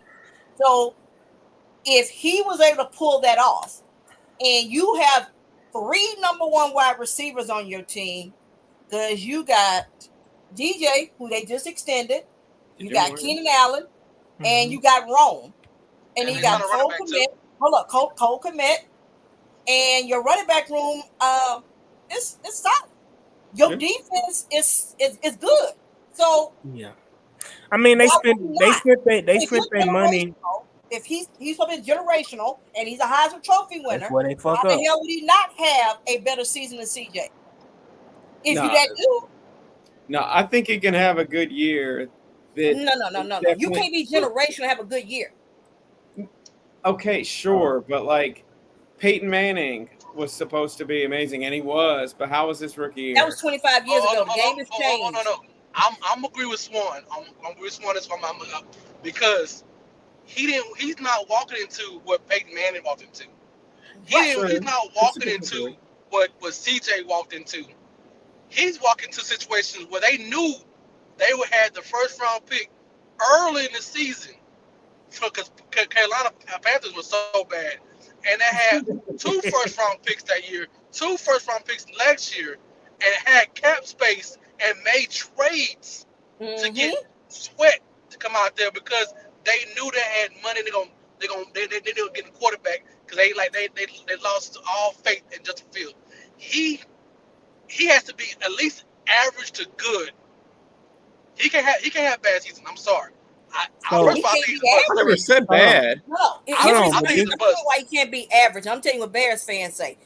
With Justin Fields last year, they won 7 or 8 games. 7 games, yeah. 7 games. And there were a couple of games he didn't play. Justin makes decisions here and there.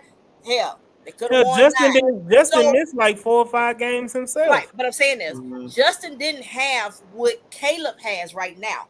So if you can get 7 wins, and Caleb's supposed to be a better passer, he's a better creator. Okay, if you're loaded, why the hell you not gonna win at least 9 games, 9, 10? If you can get 7 with Justin last year, you can't get 3 more. And a better OC. Yeah, you got a better OC. So you can't get 3 extra games? Then you're not generational. So let me say this, man. Caleb, that generational term is like the plague. Like if you label generational, you're never going to fulfill that designation. Look at all of the last year. Look, exactly, Swan. No. His play was he got. But that ain't what I mean when I say that. You're never going to live up to that label. If you're labeled generational outside of Peyton Manning, Andrew Luck. Yeah, that's what he's saying. Hold on. Let me clarify with Andrew Luck. Andrew Luck did not live up to his generational tag because Andrew Luck retired when But he only he lived played up to it when he played. So No. yes, he did. No, Yeah, generational I got, means I got agree with Swan on that one.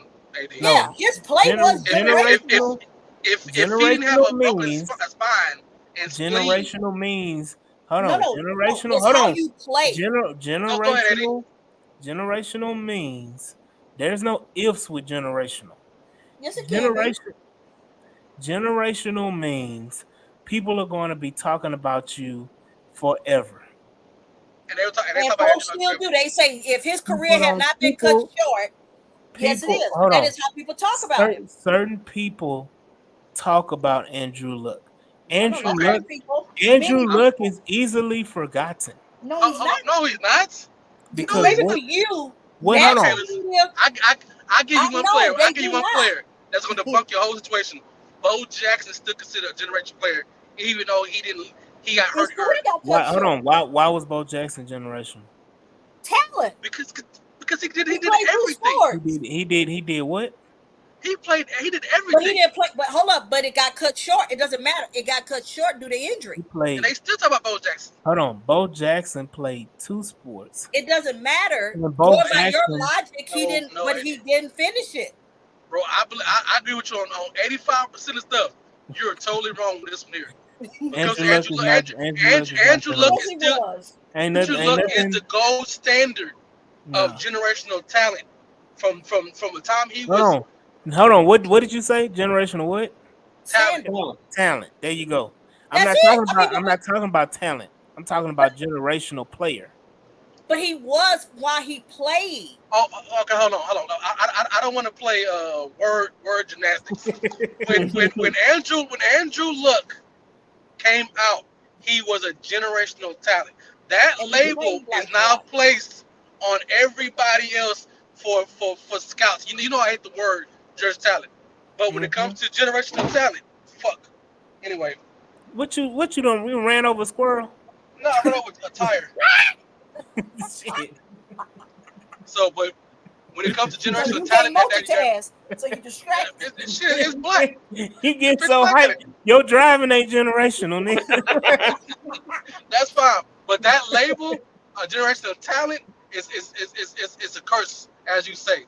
Yeah. There's not been a player, Overall, especially quarterback, other than Andrew Luck, who actually lived up to the fact that he had generational talent. even if you want to say since Andrew Luck was drafted what 2010, No, 20, 2012. 20 years. That was around there. I knew it was in the teens, but that's been what 12. That's been 12, 13 years ago since he was drafted, right? Mm-hmm. And And everybody keep everybody been using it. chasing that unicorn And ever then since. they keep using that term like Jules just said, generational Mm-hmm. quarterback. Trevor Lawrence. Yep, same. Trash. I knew you was gonna go there. I wasn't gonna Yeah, I'm calling You're him like it waiting. is. Trash. Caleb Williams, I'm telling y'all, and I'm because we need to go ahead and run through this game real quick because we already pushing. We about to push 2 hours. And we ain't never supposed to do this long. Hey, I got time today. Jules, we know you got time. Yeah, we know. But So I gotta go to work in the want to morning. keep going. But that's why he keep bringing up these goddamn arguments because we keep talking. But he think you slick. Hold on, you say give me the Louisiana, I'll be all right. I'm in Louisiana right now. See, that means okay. So you just wanted to get you the I got 4 hours on time, man. I could go all night. Get you to Lake Charles, huh? Oh. Yep, I'm telling you. Yeah, get him to Lake Charles. But this so going back, all these quarterbacks are trash. And I talked about Caleb Williams, and I'm like, people can say this, and that, and they get enamored and all this stuff. Caleb Williams playing at USC and Oklahoma didn't do anything that wowed me to the point where I'm like, okay, yeah, he's the guy that I haven't seen before. When a player does some things that I haven't seen before, then I'm like, okay, he has that. But there's like the things that Caleb Williams did his last few years with USC and his rookie, his freshman year at Oklahoma, Johnny Manziel. Johnny Manziel did all of that. Baker, and I gave one last year, Bryce Young. Huh? That's what I saw when I saw Caleb Williams. Wide open concepts. He running Yeah, around it. You don't. That's not how you play the position to win games in the NFL. It's yeah, that's not what you coach up. Kyle Murray, same thing. yeah. All that running around, throw the ball 100 yards. It does not matter. It's Mahomes pulls it off. can you read the Who? progression? Can you throw from the Mahomes pulls it pocket? off. But Who? Mahomes, Mahomes is still a pocket first quarterback. Mah, Lamar. Mah, hold on. Lamar who? We Mahomes. ain't talking about Okay, running backs. I'm We're about not to get talking off. about running backs. I Hey, ain't let got me I'm time to say get saying. back. let me say this. Patrick Mahomes is an anomaly. I hate Okay. when people bring up Patrick No, he said Mahomes. that nobody does. I'm just saying that No, no. technically he's been successful doing it. He's because he is quarterback god right now. Yep. Patrick Mahomes is one of them ones, okay? And you can't take that away from Patrick Mahomes. Shout out to the Chiefs. I gotta give Bill O'Brien his credit. He did not want Deshaun Watson. He wanted Patrick Mahomes. Fuck He you, Andy couldn't Reid. coach. He couldn't coach Patrick Mahomes though. But he saw He the had to run Patrick talent. Mahomes. He But he saw he still saw saw the the talent. talent. He saw the He talent. saw He the saw talent. the talent. So shout out to that. Patrick Mahomes Nebraska, is a, huh? Nebraska got a Pat Mahomes come future Pat Mahomes. Oh man, you saw that damn Oh, there Twitter we video, go. didn't you? That damn TikTok. But no, honestly, hold on, Pocket Pass is going through progressions. Yes, that is the biggest thing with Caleb Williams. Caleb Williams cannot operate in structure. He does not play. If you put Caleb Williams in structure, he does not do well at all. They're And going to that's the be reason why. Right, and That's the reason but your why hope, he didn't do QB camp. right. But I'm what up, what thinking, up, what and up. That's I'm why he thinking, only interviewed for one team. right. But his So thing is that's why they went and got him a Keenan Allen, you and he can re-signed DJ, and you got him wrong because one. Keenan Allen is going to be his best friend. They're going to be plays with Keenan Allen, DJ Moore, Roma and Dube. Roma Duze wide open, and he misses the throw sitting back in the pocket. And people are gonna say, "What the fuck?" I don't think he'll miss him sit in the pocket. He's gonna scramble outside the pocket because that's why he's gonna feel comfortable. They're gonna let him play his game. Watch, they're gonna let him play his game, and then they'll try to. You can't do that. So But this you can't just all of a sudden try to make him. That's what Bill Go O'Brien ahead. tried to do with Deshaun initially, and the shit didn't work. Go You ahead. have to let guys like that play their game, and you have to work within that, and then you work on how to keep him in the pocket. But you're gonna still let him play off script. You're gonna have to. Go ahead, Mike. Otherwise, he's gonna fail. I like Jaden Daniels a lot as a prospect, but he plays with a reckless abandonment at the quarterback position, Reckless and abandonment. he's going to get himself hurt. Like, Okay, so we haven't seen if Cliff is gonna scheme that where he. it don't matter. He will run into him. Oh no, he's gonna run. No, it ain't even about running. It's trying to be like Josh Allen taking on the contact. That's what he's got to do better at. That's the point that he's talking about is that he, regardless of the situation, he finds contact, and he is too small, and you cannot be doing that. And a second point, I know it's a hot take on this panel. I think Caleb Williams is going to have a pretty good year. It's not going to be spectacular. It's going to be pretty good. Hell, if you had shit. Yeah, I know it's a strong receiver group, but I just named who his receivers were. Hold on, but I understand this is almost fail proof. Like if you fail through this, you suck. True. Like just point blank period. They gave you got a 3 tight number end. ones. You got 3 number 1 receivers, like Swan said. You got a tight end. You got they drafted the offensive line the last 2 years.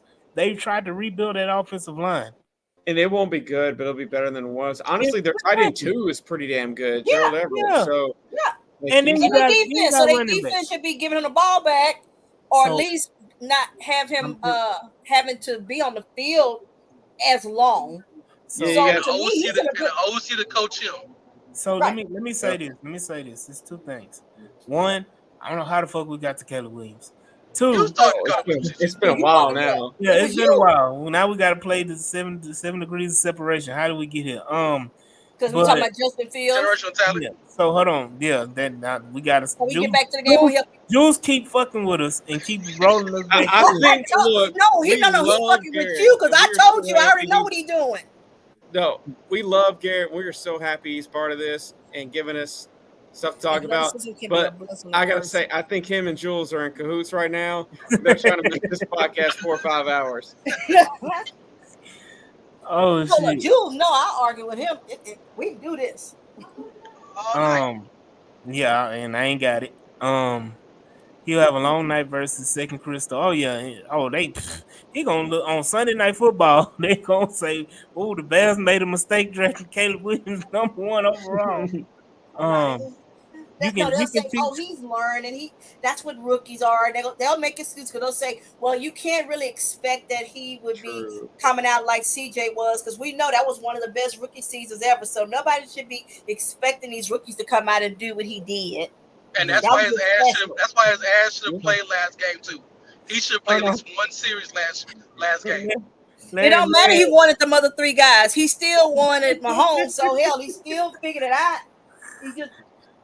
Oh shit! He said, "Don't give him." He don't want Bill O'Brien to give shit. Well, then you blame Rick Smith for drafting Deshaun then.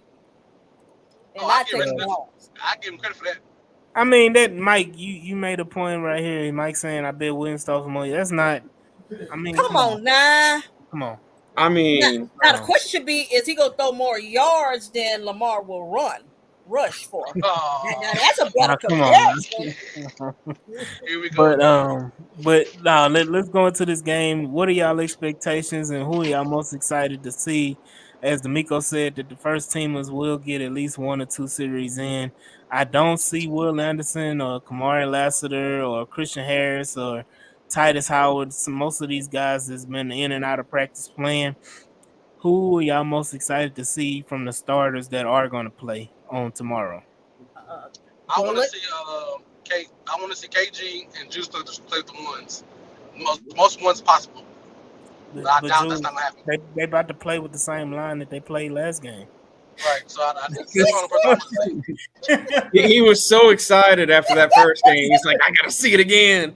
I want, but other than that, nobody. I don't want to see anybody. I want to see Mechie in this game. I want to see if Xavier Hudson can put back-to-back preseason games together. Can he really, kind of separate himself from Mechie to say, "Oh, okay, you truly are wide receiver number 4," or are we still saying, that was a good preseason game. It was the Bears, but this week, but the secondary. I want to see if Petrie go look a little bit better. This, Yeah, I would say the secondary for me. Mm-hmm. But here's the thing is, I want to see truly, and it's really not about the players; it's about the coaching. I want to see if D'Amico can handle a goddamn running quarterback. Yeah. Also, off topic, why didn't we sign Khalil Davis' twin brother? What was up with that? Who?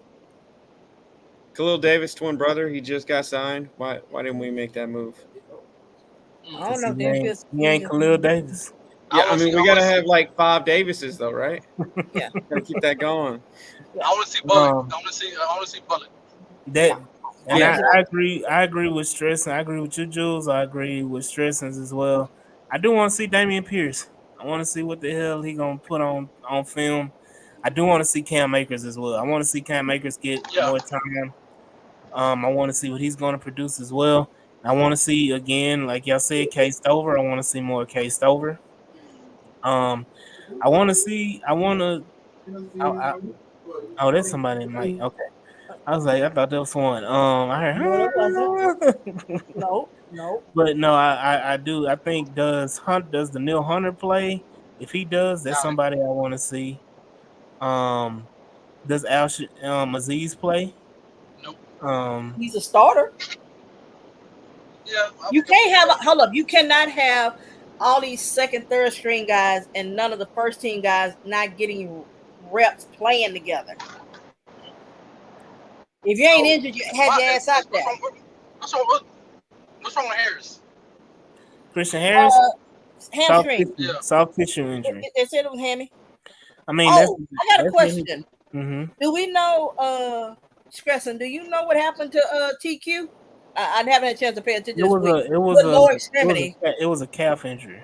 Okay, is it a strain, Yeah, a tear, or what? strain, Oh, calf okay, strain. okay. It came out and they said He he's looked good probably though. going.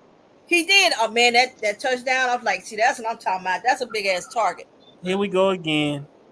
People love TQ, and they I want him to love be his game brings. I understand the dude can't stay on the damn field for 3 one. straight years. You love what he brings. He brings you. He score a touchdown. No, And he'll be hurt not for the season. I'm just talking.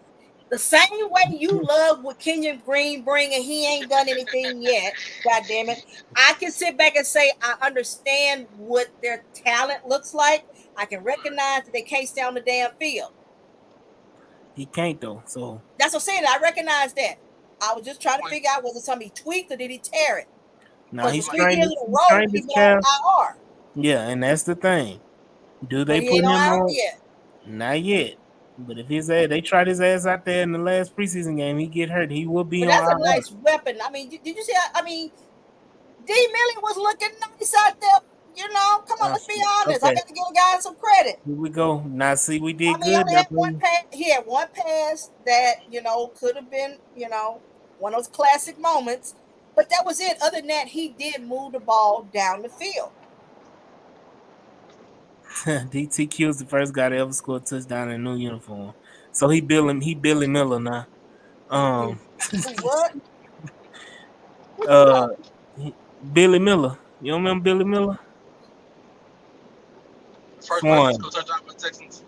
I'm about to say Swan. Hold on, you ain't swarming. You don't know Billy Miller. Is Swan now? Yes, I'm here. Okay, I was like, you said who? I'm like, you don't know Billy Miller? Yeah. But needless to say, man, shout out to the 300 watching us live. Shout out to everybody in the chat. Houston Stressings, Blue Boy Shine, Brandon Hollum. I want to see Davis Mills play. I think we need to break down. I think we need to break down this game last week, right now, and talk about it. I'm good. Look, it's coming. Hey, that's what you do for family. You sacrifice. Hold on. He asking for help without asking. You gonna hold me. Let me say this. I don't know if Archer is gonna play in the preseason, but he would be another player that I want to see play because we ain't gonna see him play for 6 weeks. But yeah, no, not putting no respect on no damn Davis Mills. Why not? Y'all not about to keep doing this shit. No. There's a difference that he played well against the 2s and the 3s. No. Okay, so y'all my scared laptop got like 2 minutes. He's playing for a contract though. Y'all so scared that the meal section will go come out. Y'all can't even give that man a compliment. I've been trying to end this podcast for like 40 minutes. I mean, the man bring up a topic. He's playing for a contract. Hold on, now y'all gonna bring up. Hold on. First of all, both of y'all start a space. I'm bring y'all back. Y'all act right. Oh. Y'all rid of your ass too.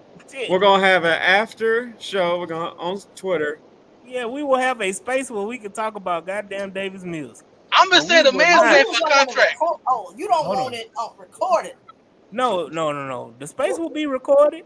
I don't want to keep this podcast going for no goddamn another 30 minutes talking about no damn Davis Mills. So he's playing for an extension. Why not? Hold on. He's playing for an extension. It's a worthy topic. So shameless. I see you playing for trade bait. Hey. Hold on. She said, "Yay!" after show. Right. No. Even Yvonne, she up. No. Okay. No. Ask the audience if they got another hour in them. I don't have another hour. It don't matter. What the I'm sorry, but I don't. And Mike, we just lost Mike because his computer died. Okay, Mike just paid his light bill. No, my computer died because we've been talking so damn long. I can't help because he ain't play. Hey, so you said electric bill he ain't paid? No, his laptop died. The battery. He ain't plug it up. Because he ain't got no. I wouldn't plug this motherfucker up either. Mine plug. All right. We'll go. It's over. I'm just messing with y'all. So at the end of the day, I want to thank the 300 watching live. I want to thank everybody in the comments, including Yvonne, RG Mike, Brandon Hollum, Houston Stressings, um, Larry Payton, Blue Boy Shine. Um, who else we had on the chat today? Coach Cool McCain. Shout out to him and being active in the comments. K1 Stella, as well. At Retreat Hell, Berkeley Boss 97, all our faithfuls. Morocco from the Titans Coliseum, and I think we also had I want King Foka in the building. Our faithful It ain't returnees, Flocka? Killer Cow. I'm not calling him man, King Hey, can Foka. I make one comment before we go? I don't know, Killer Cow. Let me lay these rest of these names. Killer Cow, Ja'Cory Armstrong, um, and Rios. Everybody. I want to give everybody credit because y'all in the comments is just as y'all on the podcast just as much as us, and of course DJ Waller. All of y'all showing love and being a part of the podcast as well. Shout out DJ Amazing. He made sure he gonna get here for his bay. Okay, time to go. Put the damn, cut it. Gotta go. All I want to say Hey, is J.J. Watt looked the same size as Andre Johnson at the Hall of Fame game. He cannot play anymore. Let that white boy stay retired. Damn that. hey, now JJ coming. Give me back white Jesus. Hey, He's the same size as Andre. I Andre don't is give about a 215. shout out LaSlime and shout out on Lakeville 89 as well. He is Stay We not in football shape. Absolutely. Put stay that back up royal, there. stay royal, man. I do Not want to stay royal. encourage everybody in the everybody in the who isn't a subscriber to the podcast. Y'all see it down there in the ticker below. Go ahead and like, share, and subscribe to this podcast. We always bring the talk. And DJ, DJ, we about to go, brother.